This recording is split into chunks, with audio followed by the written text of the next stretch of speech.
조갑제 TV 시청자 여러분 안녕하십니까. 여러 가지로 감사합니다.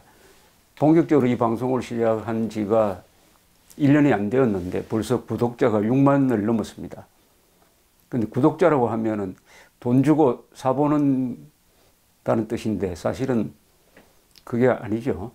구독 버튼을 누르면은 새로운 이 동영상이 올라갈 때 이메일이나 전화로 알려드리는 그런 기능을 하고 있습니다. 그러니까 돈 걱정 안 하셔도 됩니다. 앞으로도 많이 구독을 눌러주시기 바랍니다. 이 기자생활을 하면서 제일 보람된 일은 어떤 거냐 하면은 내가 쓴 글이나 책을 읽어주는 분들과의 대화입니다. 그런 분들 중에서 이런 이야기를 하는 걸 들을 때 제일 기분이 좋습니다. 우리 조갑제 씨가 쓴 글대로 세상이 돌아가더라. 조갑제 기자가 쓴 글을 읽고 몇 달이 지나면 그 방향으로 이 세상이 흘러가는 것 같더라. 뭐 이런 이야기를 들을 때 상당히 기분이 좋습니다. 지나간 일을 분석하는 것은 쉽습니다. 그러나 앞으로의 일을 예상하기는 참 어렵습니다. 그러나 어떤 역사의 흐름이라든지 이 세상 돌아가는 그 흐름을 이해를 하면은 비교적 미래를 정확하게 예측할 수 있습니다. 정확하다는 것은 좀 어폐가 있습니다. 100% 맞다는 건 아니죠. 대충 맞다는 뜻입니다. 오늘 신문을 보니까 어제 있었던 박근혜 전 대통령 재판을 지금 담당하고 있는 서울중앙지법 형사 22부 재판장 김세윤 판사입니다만 거기서 이 검찰 측과 변호인 측이 박근혜 전 대통령의 구속 기한 연장을 가지고 이렇게 논쟁을 한 게 소개가 되어 있었습니다. 16일 이전에, 오는 16일 이전에 구속 기한을 연장할 거냐 하는 것을 이 재판장이 결정을 해야 됩니다. 그래서 어제 양쪽 이야기를 들었습니다. 6개월 동안의 구속 기한이 끝납니다. 그러면은 석방을 하는 게 원칙입니다. 그런데 예외적으로 아주 편법을 써서 석방하지 않는 방법이 있는데 그것은 구속 기한을 연장하는 겁니다. 검찰은 맨 처음 구속할 때 적시하지 않았던 빠진 부분을 근거로 해가지고 다시 구속 연장을 해달라고 지금 재판부에 요청을 하고 있습니다.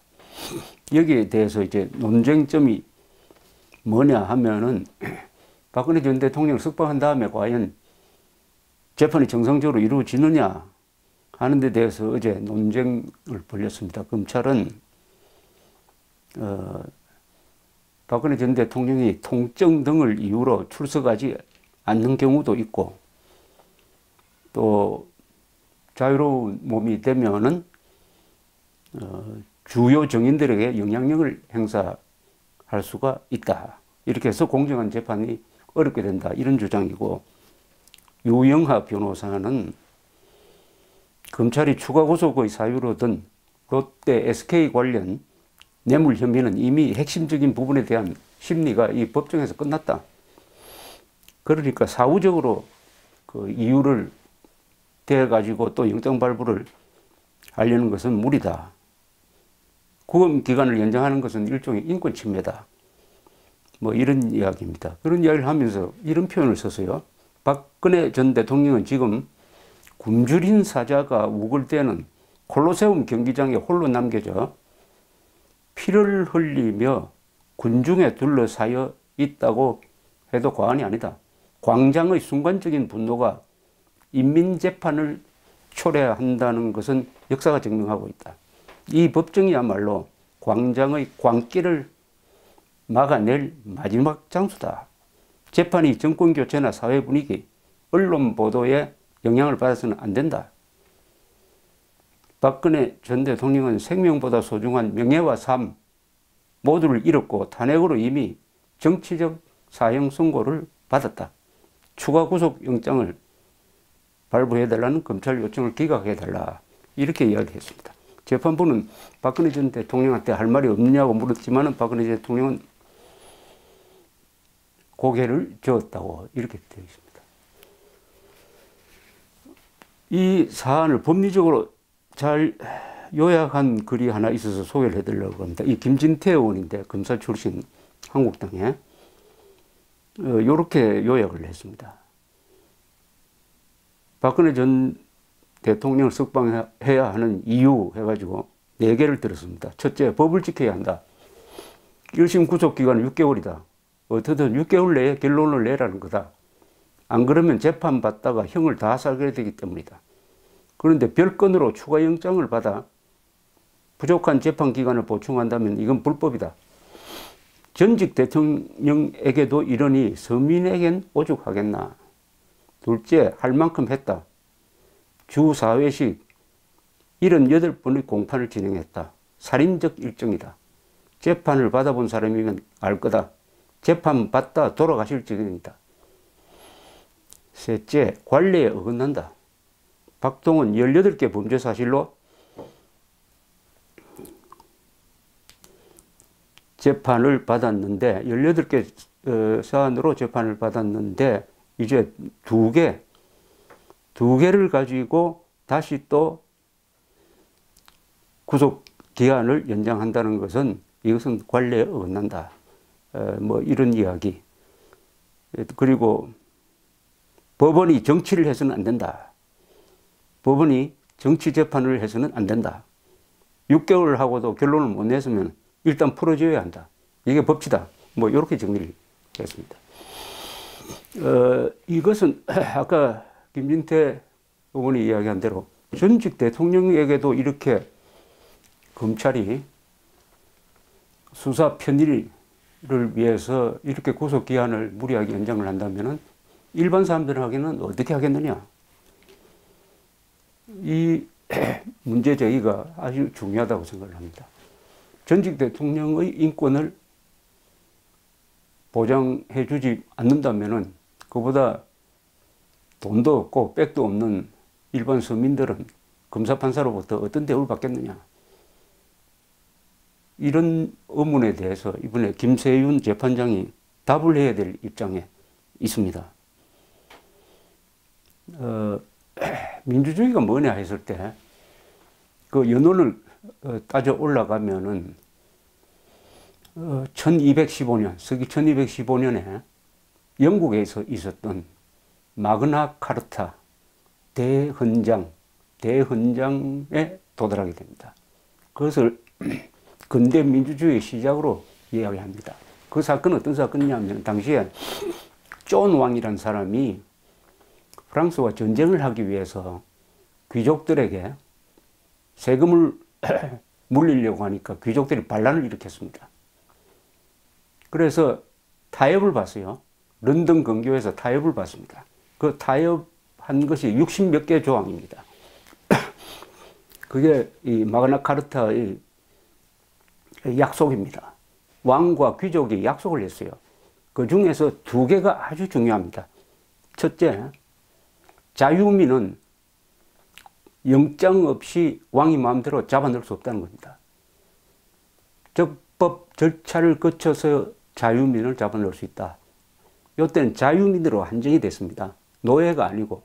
그때 자유민이라고 하면은 첫째, 성직자, 그리고 귀족, 그 다음에 자유민입니다. 자유민. 노예는 물론 해당이 안 됩니다. 여기서 어떤 제도가 생겼냐 하면은 구속영장 제도가 생긴 것이죠. 말하자면 재판, 적법적인 재판을 받을 권리가 있다. 아무나 잡아넣을 수 없다. 아무리 왕이라도 자유민일 경우에는 이게 말하자면 사법, 근대 사법 제도의 근간이 되는 거죠. 두 번째는 귀족에게 세금을 물릴 때는 반드시 귀족들의 동의를 받아야 한다. 그 귀족 회의를 하나 만들었습니다. 귀족 회의의 동의를 받아야 한다. 이 귀족 회의가 나중에는 뭘로 발전하느냐 하면 국회로 발전합니다. 국회. 그러니까 사법부의 독립, 인신구속의 적법성 원칙 하나 하고 그 다음에 사유재산권을 보장한다. 이게 민주주의의 기초입니다. 아무나 잡아넣을 수 없다. 아무한테나 돈을 뜯어갈 수 없다. 아무리 왕이라도. 그것을 사법부를 통해서, 국회를 통해서 견제한다는 것이죠. 지금 박근혜 전 대통령의 재판에서 시비가 되고 있는 것은 아직 유죄가 확정되지 않는 사람을 6개월 이상 잡아놓고 재판할 권리가 있느냐. 불구속 상태로 재판을 받을 권리를 인정해 주느냐 마느냐 하는 것입니다. 그래서 이것은 법치주의와 민주주의의 하나의 시험대가 여기 있다고 생각합니다. 물론 콜로세움에서 인민재판을 받는 사람이 박근혜 전 대통령이라고 하면은 그건 여론에 따라가야죠. 광기, 광장의 광기라고 했는데 그것은 직접 민주주의면은 그냥 현장에서 생사를 결정할 수가 있습니다. 러셀 크로우라는 사람이 나온 글래디에이터라는 영화를 보면은 그 콜로세움에서 금투사가 용감하게 싸우니까 살려라고 합니다. 그 금투사를 살려주라고.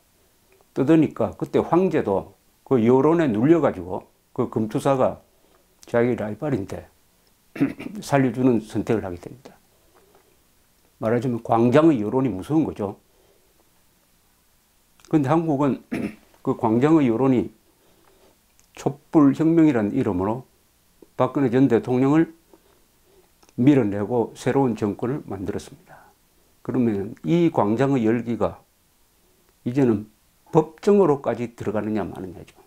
법정으로까지 들어가면은 그때부터는 이 재판은 인민재판, 정치재판 또는 마녀사냥, 광장의 광기 이런 말로 불리게 될 것입니다. 그러나 한국은 지난 70년 동안 대한민국을 세우고 나서 구축해온 만만치 않은 법치의 근거가 있습니다. 법치. 그래서 법치를 따를 거냐,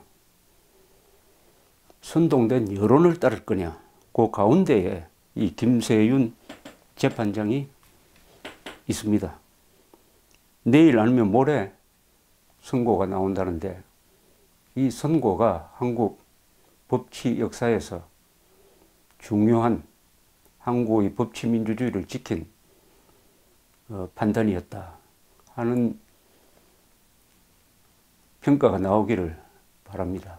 만약 여기서 법치에 반하는 구속 연장을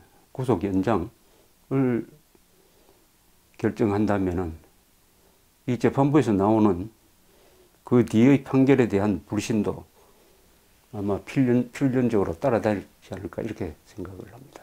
하여튼 귀추가 주목됩니다. 감사합니다.